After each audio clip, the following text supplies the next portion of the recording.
Buenos días, comenzamos Prohibido Olvidar por FM Graffiti 87.9 en Mar del Plata, miércoles de 9 a 10 horas, con Pablo Aceto y quien habla, Gloria Álvarez. Vamos a saludar ahora a Pablo Aceto.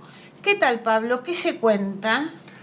Muy buenos días, acá en el Ecuador de la semana, como nos gusta decir, volviendo de las vacaciones. Claro, exacto. Estábamos Un mes. de vacaciones, pasó el Mundial y todo eso, y acá volvemos en una Mar del Plata que se impone las nubes y Sí. las nieblas. Y el frío. El frío, y hay otras nieblas también. Las vacaciones de invierno que no fueron para Las nada vacaciones exitosas. de invierno que no fueron.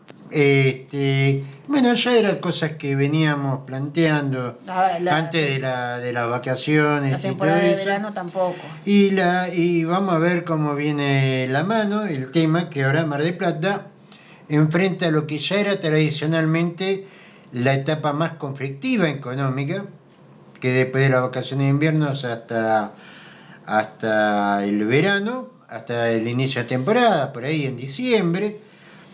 Pero ya venimos con un arrastre negativo. Sí. Que antes se ahorraban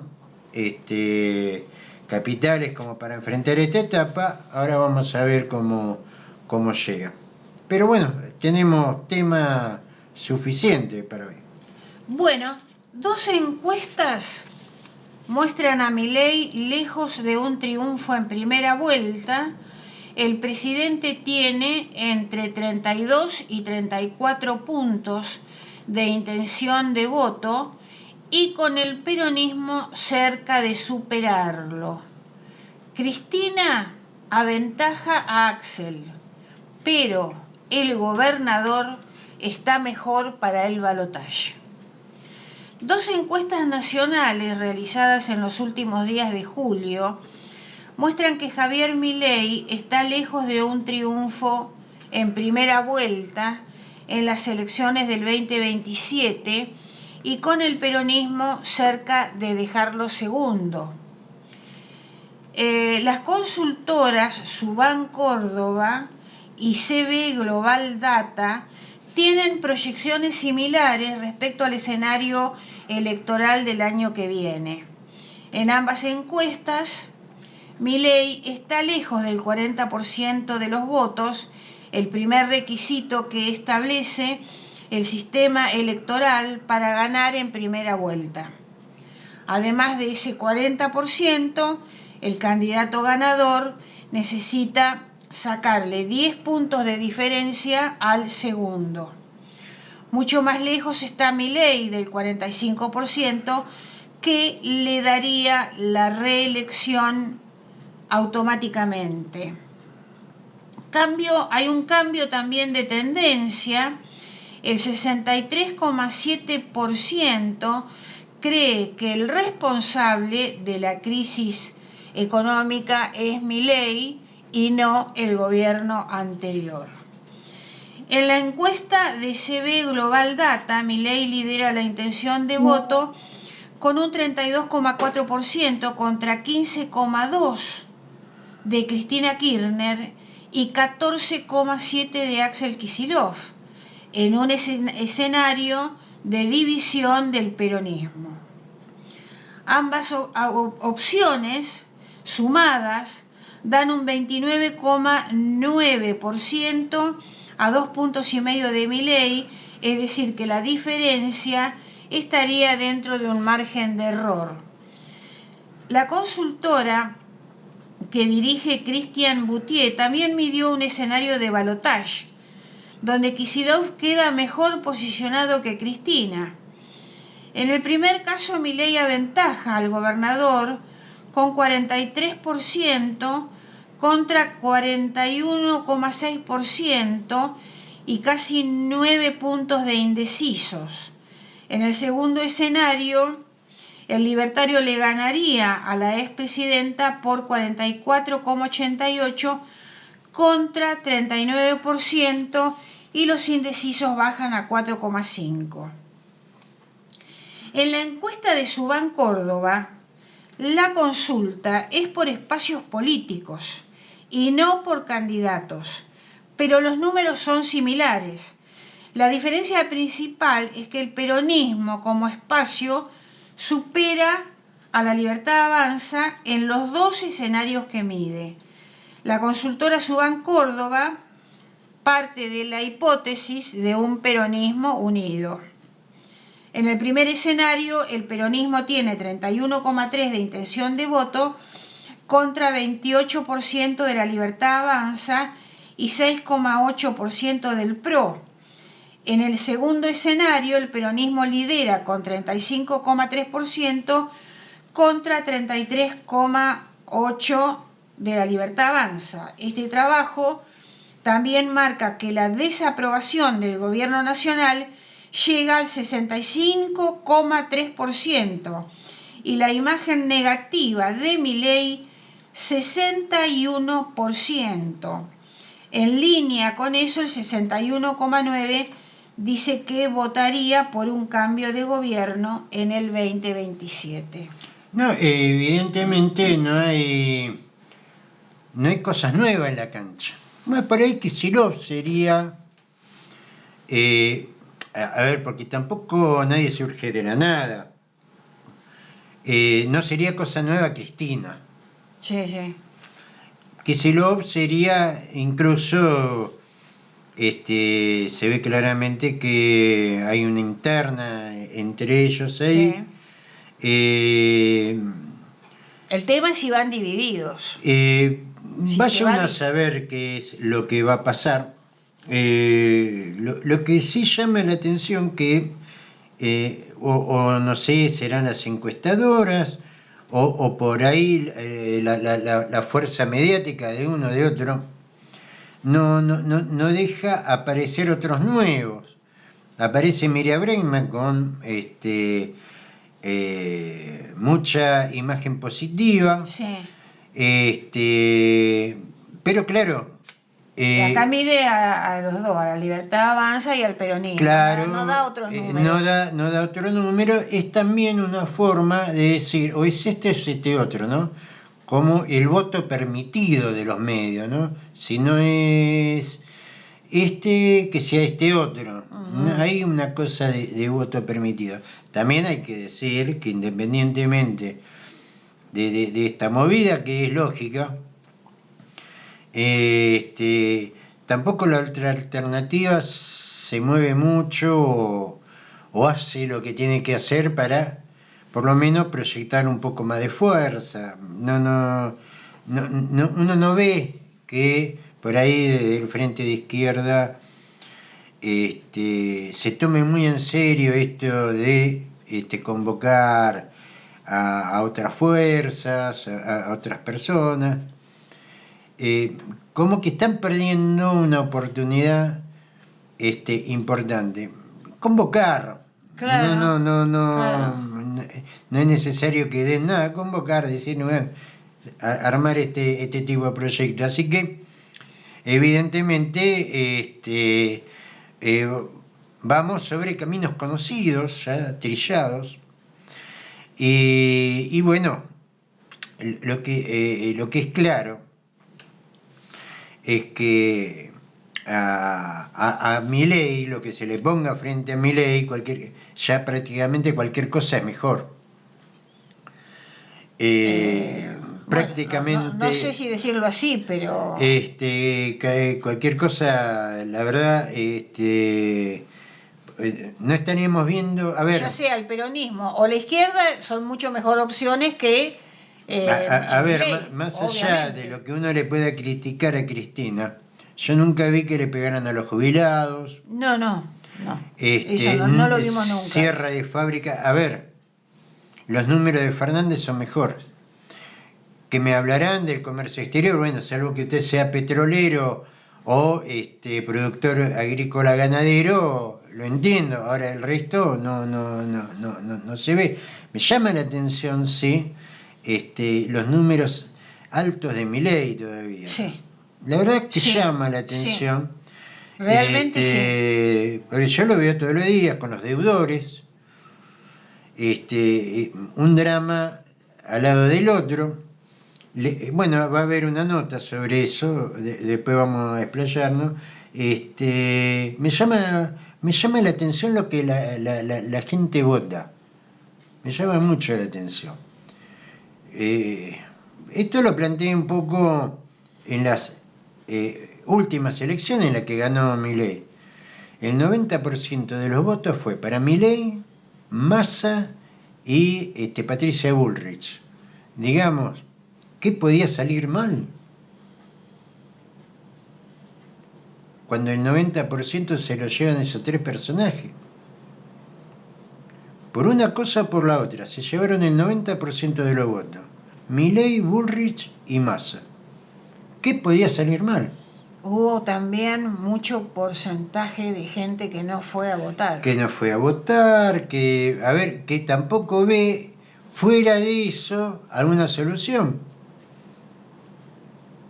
Algunos me dirán, y votar a la izquierda es un salto al vacío. Sí, ¿y lo de Milei qué fue? Macho, votaste a alguien que hablaba con un perro muerto. Claro. A ver, ¿cuál es tu lógica? El salto al vacío. Ganó la elección alguien que hablaba con un perro muerto. Entonces, qué sé yo, bueno, seguiremos viendo cómo se desarrolla esto. Muy bien. Caputo descartó una ayuda a quienes se endeudaron para comprar alimentos. Que se hagan cargo de sus decisiones, dice Caputo. El ministro de Economía dijo que el gobierno no va a intervenir para salvar a los millones de morosos. Es una cosa entre privados, dijo. Caputo descartó una ayuda del gobierno a los millones de argentinos que se endeudaron con las tarjetas de crédito para pagar alimentos y dijo que se tienen que hacer cargo de sus decisiones y de haber tomado mal un crédito. Que estamos hablando de deudas por comida, ¿no? El ministro de Economía fue consultado sobre la situación de la morosidad récord que se disparó en el gobierno de Javier Milei. Hay que diferenciar el punto que es un tema entre privados, o sea, es un banco dándole un crédito a otro privado. Tampoco hay mucho que nosotros podamos hacer, dice Caputo. Es parte también de la gimnasia de los bancos. Nosotros en su momento le dijimos a más de un banco, si estás prestando plata al 10% mensual, los sueldos crecen al 2%, lo más probable es que esta gente no te pague. Eso es lo que le dice Caputo a los bancos. Pero luego acusó a los morosos de tomar malos créditos y les pidió que se hicieran cargo de sus deudas. Según una encuesta de Opina Argentina, la mitad de los argentinos se endeudó para pagar gastos cotidianos como la comida. Caputo dijo que confía en que la mora irá cayendo porque los bancos están haciendo un esfuerzo para refinanciar a tasas más bajas y plazos más largos.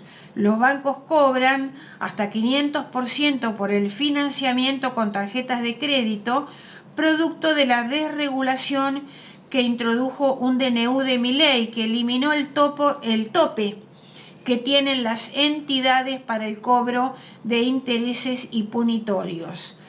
En una entrevista le volvieron a preguntar al ministro si el gobierno podía intervenir de alguna manera para aportar una solución a la situación de millones de familias que están en mora.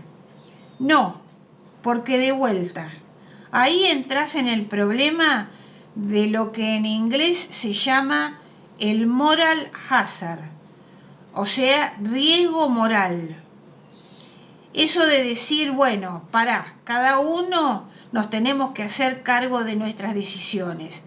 Porque si yo te ayudo a vos porque tomaste mal un crédito, y yo no sé si vos tomaste mal el crédito porque no llegás a fin de mes o porque alguien te había contado que Milei se iba y el dólar iba a volar, dijo Caputo, trasladando de ese modo la culpa de la situación financiera a las familias que se endeudaron para comer.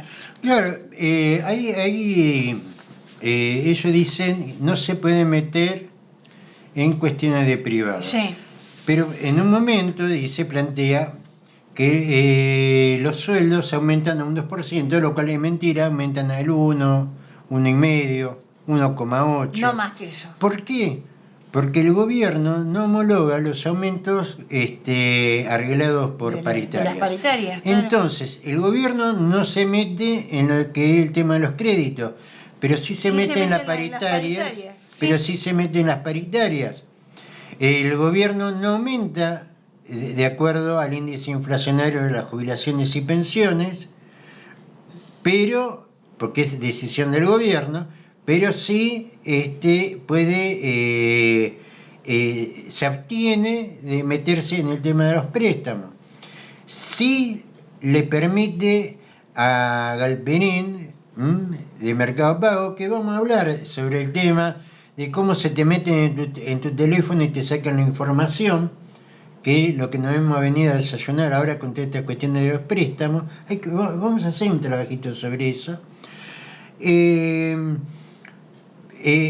A Galperín le permite no pagar impuestos, pero le permite meter tasa usuraria y prestarle a gente que no sabe, porque a través de la aplicación no sale un scoring, prestarle plata a gente que nunca ha trabajado, chicos, para comprarse una bicicleta y termina pagando el 500%. Por otra parte, las tasas de interés que cobran los bancos, como dice Caputo, del 500%, no son de los bancos, son de las tarjetas de crédito que trabajan con el banco. Que eso lo libera en base a un proyecto de Sturzenegger que hace que desde la ley de bases, desde el decreto 70, que muchos legisladores de Mar del Plata votaron, se libera la tasa de interés. Entonces, el gobierno no intercede entre privados, pero sí intercede para bajar el sueldo, para achatar la jubilación y para liberar las tasas de interés. Tasa de interés que se usa, por otra parte, para el carry trade. Hacen negocio, venden dólares, compran pesos, meten una tasa de interés alta, después con esos porcentajes de tasa de interés vuelven a comprar dólares, pero mucho más porque hicieron mucho más peso. Digo, lo del riesgo moral es otra cosa. Lo del riesgo moral es, por ejemplo, pasó en China con Evergrande, donde el presidente de Evergrande, que es algo así como un Techín en la Argentina, no me pidan el nombre porque es dificilísimo, un nombre chino, está preso. Está preso y con perpetua. Y empobrecido, porque le meten multas hasta dejarlos pobres. Ese es un ataque, esa es la responsabilidad del riesgo moral. No achatarle la jubilación o aplastarle el salario a un pobre laburante. El riesgo moral China lo tiene claro y va sobre los grandes, no sobre los chiquitos. Bueno, Pablo, vamos a tu columna.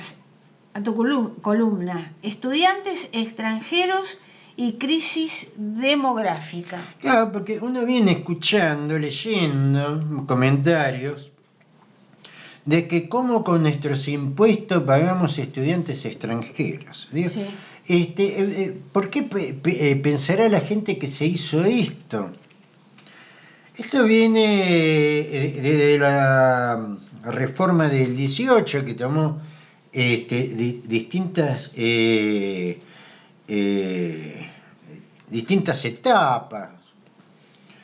hasta llegar a lo que es gratuito, universal, en la época de Perón. No es que Perón hizo la reforma del 18, porque algunos mezclan una cosa con la otra. No. La reforma del 18 fue otro, la reforma de Perón fue otro, hubo otras reformas después. Hablo por ahí de las más simbólicas, las más importantes. ¿Por qué tenemos estudiantes extranjeros en la Argentina? Bueno, claro, la visión corta, especialmente de los sectores que más se favorecen de esto, es que cómo con nuestros impuestos pagamos a estudiantes extranjeros. ¿Cómo surge esto? Digo, porque esto no pasa en todo lado, pasa en la Argentina. La Argentina, que es la octava geografía del mundo, siempre tuvimos el mismo problema, somos pocos. Claro. Siempre fuimos pocos. Naciones por ahí con mayor cantidad de habitantes, pero que también la relación habitante y territorio era inmensa. Por ejemplo, Rusia, especialmente la Rusia soviética, donde lo primero que hace es empezar a formalizar la educación, y como tienen tienen incluso ahora, salvo durante la década del 90, ahora Rusia se está recuperando, pero más estamos hablando cuando comenzó el primer plan quinquenal en 1928, la economía rusa crecía mientras el mundo entraba en crisis por lo que fue la crisis del 29 y del 30. Rusia empieza, porque era tan dinámica su economía, crecía lo que se conoce hoy como tasas chinas. Muchos profesionales, cuando empieza la revolución bolchevique, el 90% de los rusos eran analfabetos. Comienza todo un proceso, pero se querían industrializar. Y entonces empezaron a traer profesionales y técnicos de otros países. Italianos, franceses, estadounidenses, corrido por la miseria que había en Europa y en el resto del mundo, entonces iban a la Unión Soviética. De hecho, ya para el año 33, la Unión Soviética ya era autosuficiente, un país agrícola ganadero. Desde el año 17 al año 33 ya pasa a ser autosuficiente. Metalurgia, farmacéutica. ¿Por qué? Porque empezaron a traer técnicos de todos lados. La economía argentina no es exactamente, y nunca lo fue, que tuviera una dinámica que atrajera profesionales de otro lado del mundo. Al contrario, los que se forman acá se van. Se van. Esta estrategia de la universidad pública, que es la única y con grandes resultados, es un imán para atraer jóvenes de otros lados. Chile, Brasil, Uruguay, Perú, Colombia. ¿Cuál es el problema que tenemos? Que no se quedan. Porque le damos educación, pero no hacemos nada para que se queden. Hasta además, hacemos que se vayan, y hacemos que se vayan los que se reciben, nacidos acá también. Y sí. ¿Cuál es el problema? Porque están preocupados el impuesto que pagan ahora, y vamos a ver a qué problema van a ir. sobre el desplome de la tasa de natalidad, envejecimiento poblacional y el problema de la distribución profundamente desequilibrada dentro de lo que es el país, ¿no? La caída de los números entre el 2014 y el 2023 de 750.000 chicos que nacían hasta en ese periodo se redujo a 450.000. Nacen 40% menos de chicos. La baja natalidad es un problema, incluso hasta en las escuelas, Bueno, porque los directivos dicen que no reciben menos alumnos. Están cerrando escuelas por claro. esto, porque ya se empezaron a ver los efectos. Claro. De esto se venía hablando hace rato, nadie hola porque estábamos todos preocupados en otra cosa. La tasa global de fecundidad para el reemplazo de habitantes, lo cual es importante, porque todos nos vamos haciendo viejos, alguien tiene que seguir trabajando, alguien tiene que seguir pagando impuestos, alguien tiene que seguir sosteniendo las cosas. La tasa de reemplazo es del 2,1. ¿En dónde estamos nosotros? En el 1,2 o en el 1,4. Es decir, vamos hacia un decrecimiento. No es que vamos a ser menos argentinos. Vamos a ser más gente vieja que gente joven. ¿Se entiende?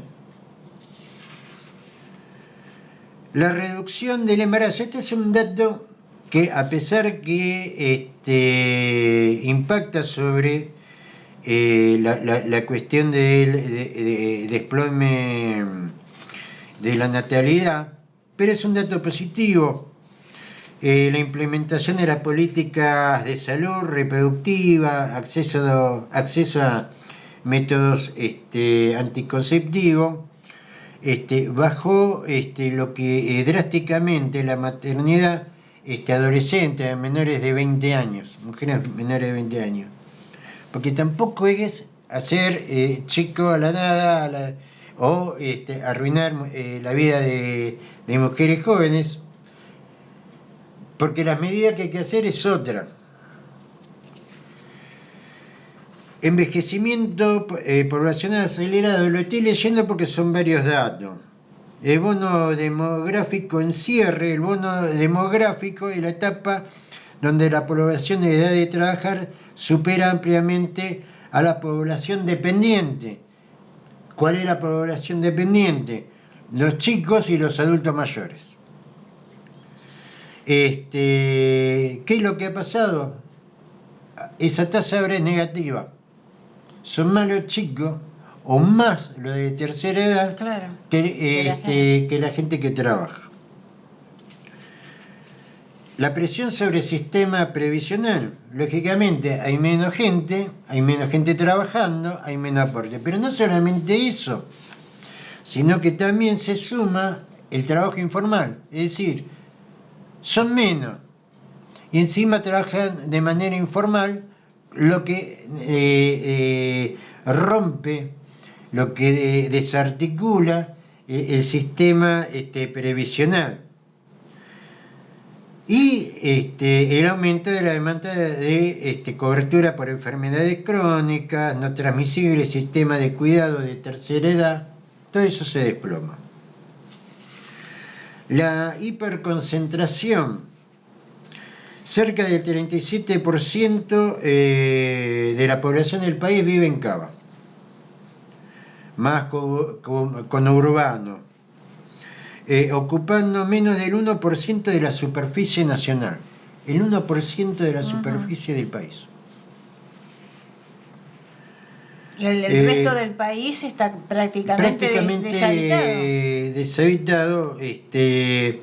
Varias provincias del NOA, INEA y la Patagonia presentan densidades demográficas de 2 o 3 habitantes por kilómetro cuadrado. Esto, por supuesto, es una regla general. La realidad es que hemos ido al sur y hemos hecho, y no había nadie.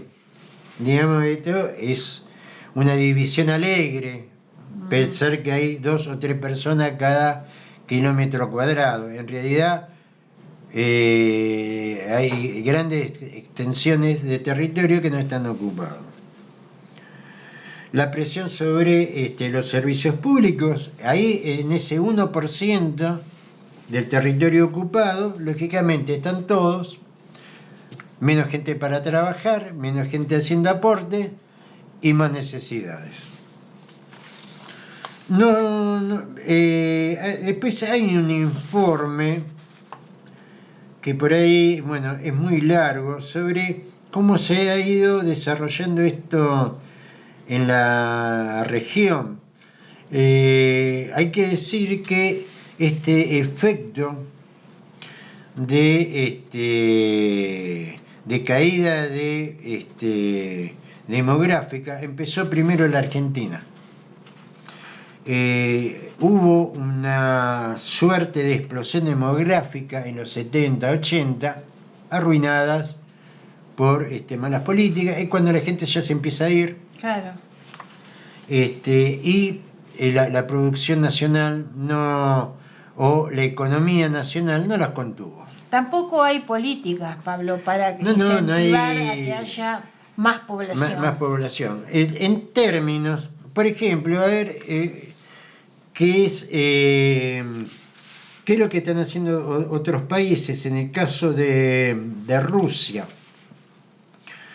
entra en crisis demográfica con la crisis económica cuando se cae el comunismo. Se empezó a recuperar estas últimas 2 décadas, pero viene arrastrando una caída en su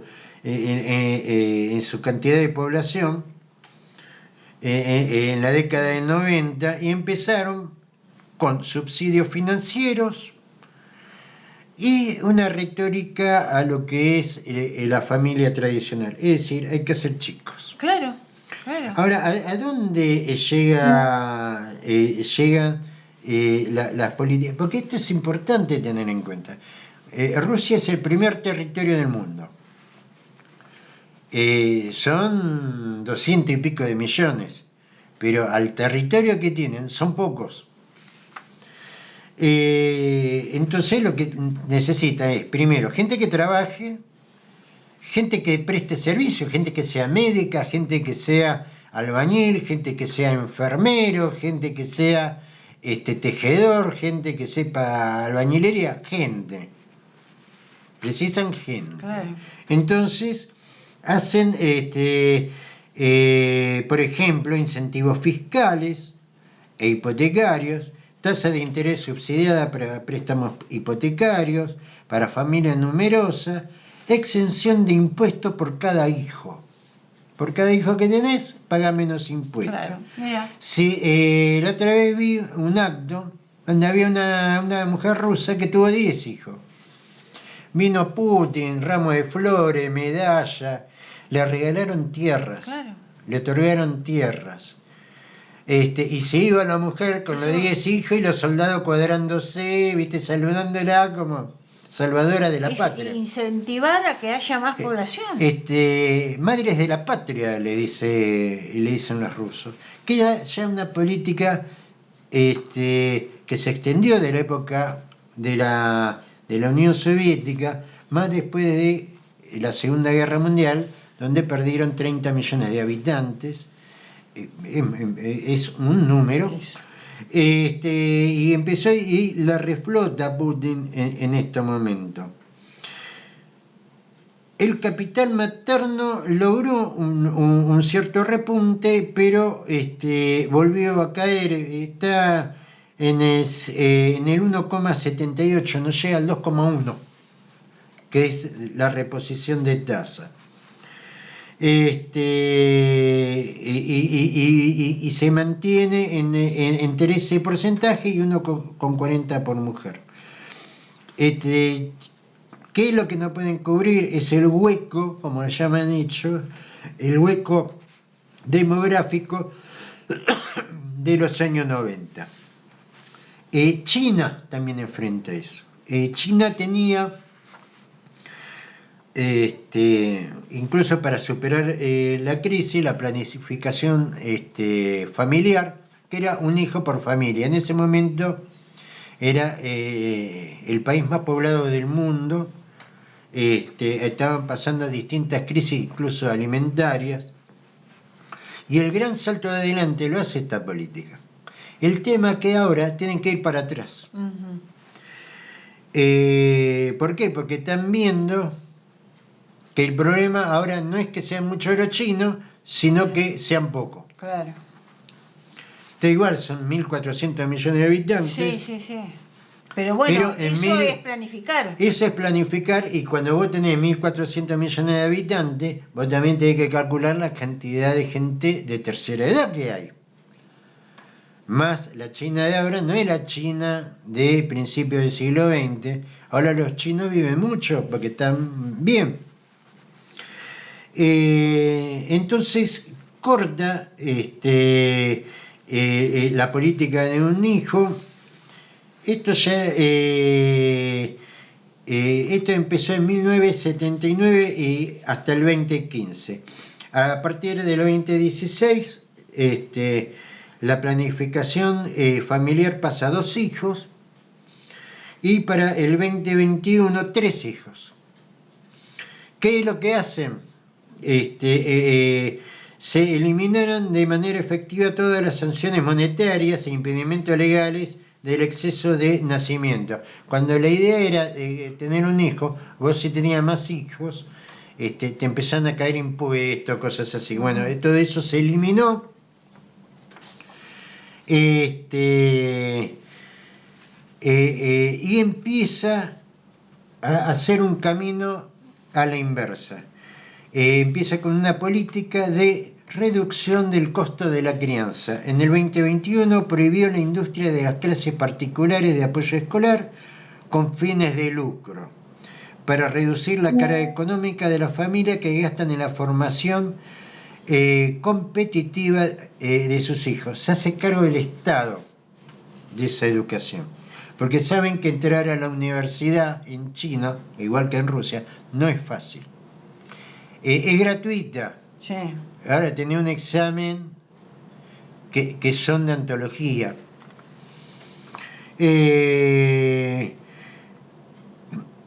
También en varias provincias implementaron incentivos en efectivo por nacimiento, créditos impositivos y extensión en la licencia por maternidad y paternidad, al revés que nosotros.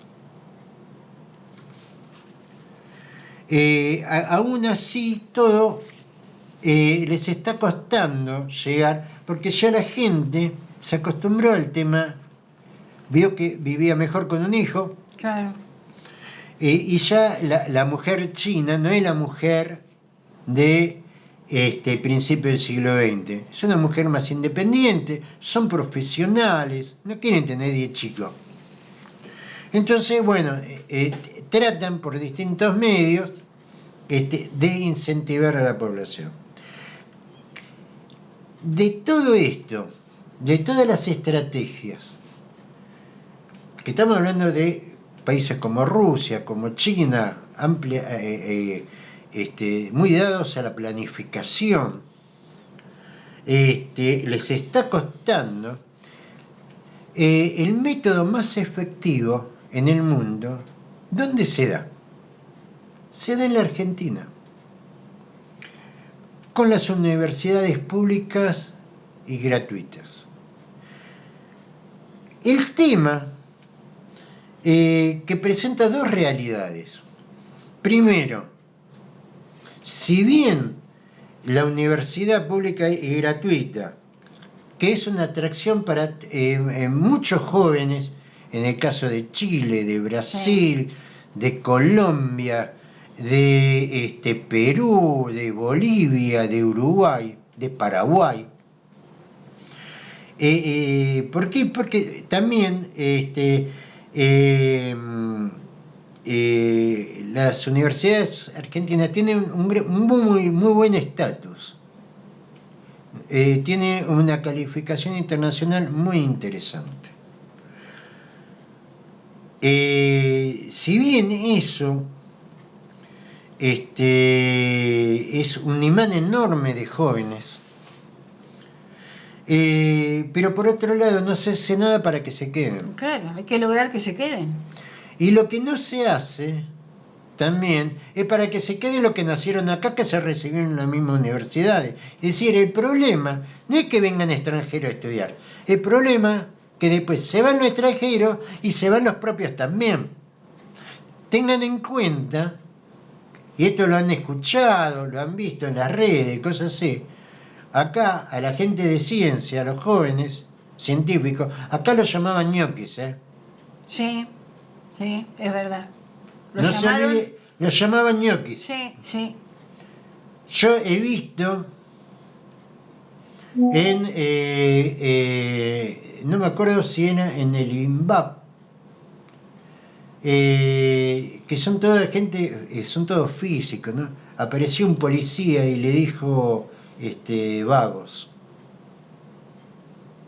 El policía le dijo vagos a los científicos. A los científicos. Esa es la gente que nos está manejando, ¿no? Y así se ven los resultados, ¿no? Exactamente. Así se ven los resultados. No solamente es el tema de la universidad, sino también se hizo para potenciar la atracción, porque vamos a partir de una base. Si el tema de recuperar el volumen de población, la idea es, por la vía natural, ya perdimos, ya no llegamos. No, hay que tener una política. Vamos a tener un hueco poblacional que se generó desde los 90 hasta ahora, que ya es insalvable. Por medios naturales no va a ser. Ya es imposible. Porque vemos que por medios naturales ni China ni Rusia están pudiendo. Con política un tantito más importante que la nuestra. Allá no hay problema de desempleo, no hay problema. En China por año se incorporan 20 millones de personas a nivel de clase media, pero no están pudiendo. Nosotros con nuestra crisis económica, olvídate. Entonces, ¿cuál es la única estrategia que tenemos? La misma de fines del siglo XIX y principios del siglo XX. Que vengan los inmigrantes. Claro. Y pero acá se los está echando. Por lo menos a los estudiantes universitarios se los echan. A los universitarios y a los que vienen a trabajar también. ¿Por qué? Porque en Europa tienen problemas con los extranjeros, y entonces acá, para no ser menos, también tenemos problemas con los extranjeros. El tema es que no llegamos a 50 millones de habitantes. No. De hecho, en un territorio extenso. En la octava geografía del mundo, de hecho, 100 millones de habitantes a esta altura sería poco. Por eso no tenemos mercado interno, por eso usted no tiene a quién repartir la empanada o no tiene a quién llevar en el taxi. Somos pocos, encima pobres. Sí. Pocos y pobres. Si fuéramos 100 millones de habitantes, la economía sería otra. Claro. A pesar de que todavía seríamos pocos. Entonces, la única salida que tenés es que vengan los inmigrantes. ¿Por qué vinieron los inmigrantes? Vinieron a laburar. Durante la Belle Époque. Después, ya la Argentina entra en decadencia después del año 29. Pero te digo, era una economía en donde la gente venía y laburaba. Ahora, no hay laburo para los de acá. ¿Quién va a venir? Claro. ¿Quién va a venir? Van a ir ingenieros, mecánicos, ingenieros electricistas, como había en esa época, como hubo en la Unión Soviética, que iban norteamericanos, italianos, franceses. No. ¿Por qué? Porque en la Unión Soviética, de principios de siglo, era una economía que crecía, entonces la gente quería ir. No es que la gente era como... Quiero ser comunista, decían. No, no decían eso, queremos laburar. Por eso se iban a la Unión Soviética. No es porque la gente de golpe se quería hacer toda comunista. No, que había laburo. Ahora, ¿a qué van a venir acá? ¿A escucharlo a Milei? Aparte ahora lo puedes escuchar de cualquier lado y te puedes reír de cualquier punto del mundo. Entonces, la única política que tenemos como imán para atraer gente, por lo menos por 5 o 6 años, son las universidades. Claro. Y estos planes de extensión, que también los hacía, por ejemplo, los distintos organismos, INVAP y otras áreas, que traían y hacía que la gente se quedara más tiempo. Ahora, vos después que terminó todo eso, tenés que hacer algo para que no se vayan. Claro. Para que no se vayan estos. No echarlos. Y no se vayan los que salen de acá. Que no aparezca un cana diciéndole, ustedes son ñoqui. Ñoqui, ñoqui. El cana. Ñoqui, ñoqui, le decía a los científicos. Claro, porque el tipo miraba lo que hacía, ¿qué carajo sabía? Ñoqui, ñoqui. No están haciendo nada. No están haciendo nada, están mirando un tubito. Claro. ¿Viste? Ñoqui. Bueno. Entonces, porque vos también tenés la otra, que ya ese modelo, gente que venía a trabajar, el tema, por ejemplo, la pesca en Mar del Plata, surgió con la inmigración italiana, que eran los pescadores italianos. Después lo que es el turismo, la gastronomía, eso vinieron los españoles. ¿Qué país creció en una crisis migratoria, por ejemplo? México. México venía de una guerra civil feroz, años de guerra civil.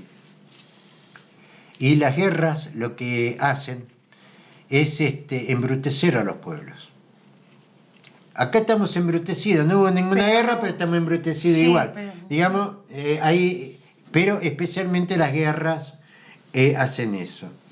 Lázaro Cárdenas en el año 35, en una política de abrazo, ustedes saben que siempre los refugiados políticos van a México, eso empieza en el año 35. ¿Qué es lo que lleva a México Lázaro Cárdenas? A toda la gente, universitarios, personas de la cultura, sectores académicos, republicanos españoles, que se refugiaron en México después de la victoria de Francisco Franco. Eso hizo crecer a México. Y ese crecimiento es lo que hoy le permite a México tratar de tú a tú a la Unión Europea, por ejemplo. Uh-huh. Incluso hasta con mayor proyección en lo que es la producción y exportación. Eso que no está hecho de ahora, es una cosa que evolucionó, pero si esa inmigración española de intelectuales, científicos, de sectores académicos, no hubieran ido a México, hoy seguramente México sería, y no por descalificar a nadie, sería una Colombia, uh-huh. un Bolivia, un Ecuador, si quieren, para sacarle tinte ideológico, sería una Nicaragua. El gran renacimiento mexicano, que lo vimos en el cine, lo vemos en la industria, fue justamente la atracción de intelectuales, académicos, científicos de la España republicana, que se tuvieron que exiliar con el triunfo de Francisco Franco. Tanto es así que ese éxodo nunca España, si lo vemos, España es un país básicamente turístico, nunca se recuperó de ese éxodo. España entró en una chatura que recién ahora están tratando de salir, porque la mayoría de sus intelectuales se fueron a México. El saber hacer español se fue a México. Estaban los franquistas seguramente viendo a los intelectuales y a los científicos diciéndole ñaqui ñaqui también. Se fueron a México. Hoy México no que pelea en un escenario comercial, industrial y cultural a España, a toda la Unión Europea. Y ese capital lo pusieron los refugiados republicanos después del triunfo de Francisco Franco. Por eso, digo, también seguramente habrán dicho cuando se fueron los intelectuales, los académicos, menos impuestos ahora hay que pagar. Nunca salieron de la mediocridad. En México el resultado es otro. A pesar que hubo distintos gobiernos, sí. México hoy está mucho mejor que muchos de esos países que tan arrogantemente miran al mundo. En concreto, veamos también cuál es la matrícula de esa población de extranjeros en la Universidad Nacional, que es del 4,2 y el 4,4. Ahora, esto no se distribuye alegremente. Por ejemplo, ¿cuáles son? No es que uniformemente hay un 4% en cada universidad. Por ejemplo, ¿cuáles son las carreras que más llevan? Medicina, odontología, ingeniería, especialmente en la UBA y en la Universidad Nacional de La Plata. Estas carreras llegan a representar entre el 18 y el 28%. Es decir, lo que no estamos reteniendo son ingenieros. Nos estamos quedando con el cana que le decía ñoqui a los científicos. Claro, esos no se van. Eso se queda. Claro. Ahora se te van los ingenieros, se te van los médicos, se te van los odontólogos. Digamos, se va. Yo no quiero desmerecer a nadie, pero esta es la gente que hay que retener.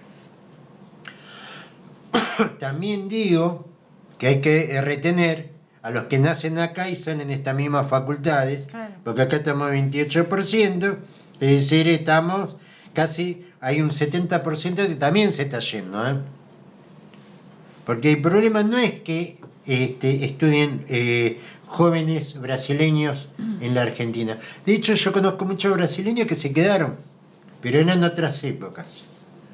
Después hacen la vida acá, ya se quedan acá. Pero este es el tema. El problema no es si vos tenés que pagar un impuesto más o menos para los universitarios extranjeros. El tema es qué proponés, en todo caso, para traer esos jóvenes acá. Porque de la manera natural no vienen. Entonces, y el tema ya entra a un punto de gravedad que se están cerrando escuelas. Sí. Dentro de poco no se van a precisar albañiles, porque ¿para quién vas a hacer casas? Y es una economía que se envejece. Tarde o temprano van a venir los extranjeros, como pasó a principios del siglo XX, de una manera desordenada, un quilombo. Tenemos la posibilidad de hacerlo de forma organizada. Me parece que ya a esta altura tampoco lo vamos a hacer, porque si uno ve las encuestas de quiénes son los que están por ganando, uno no puede pedir peras al olmo. Pero estas son las cuestiones que hay que analizarlas desde ese punto de vista. A mí me sorprende que incluso gente, docente de la universidad, se prendan el discurso, vienen extranjeros a estudiar acá. No es solamente que vengan, tienen que venir más Y quedarse. y se tienen que quedar más. ¿Por qué? Nos estamos quedando sin gente joven. Nos vamos, nos volvemos a encontrar el miércoles que viene con Prohibido Olvidar de 9 a 10 horas por FM Graffiti 87.9 en Mar del Plata. Vamos a escuchar a Fabiana Cantilo, Mary Poppins y el Desollinador. Saludos para todos.